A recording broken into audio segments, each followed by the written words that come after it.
Ito na po yung first and last time na speak about this, pero never ko. Jillian Ward, tinuldukan ng intriga online na iniuugnay siya kay dating Ilocos Sur Governor Chavit Singson. Never ko po siya nakilala, never ko po siya na-meet, never ko siya nakausap, never po kami nagkita. So hindi ko talaga alam paano po nila nagawa-gawa lahat ng Nauna na rin itong itinanggi ni Singson. Ipinagtanggol din ni Jillian ang sarili laban sa mga nagsasabing may benefactor siya na nagsusustento sa kanyang lifestyle, gaya ng pagbili ng sports car. Nabili ko po yung Porsche Boxster. It was a second-hand car. Nabili ko po siya for 1.2 million. Lahat ng meron ako, binili ko with my own money, with my own hard work. At ang issue na di umano'y ibinebenta raw siya ng sariling ina. My mom would never do that to me. And sobrang nasasaktan ako kasi hindi po talaga ganun yung mom ko. Lahat po ng pinag-iipunan ko, walang kinukuha yung mother ko doon.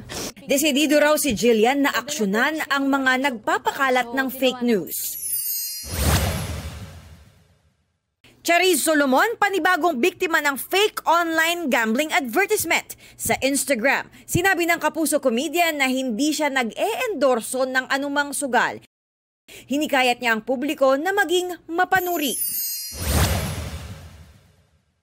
Anak ng negosyanteng si Neil Arce at stepson ng aktres na si Angel Locsin na si Joaquin Arce, unang next-gen artist ng ABS-CBN na pasok sa PBB Celebrity Collab Edition 2.0. I'm a huge fan of, PBB as a show, so I decided, why not give it a try?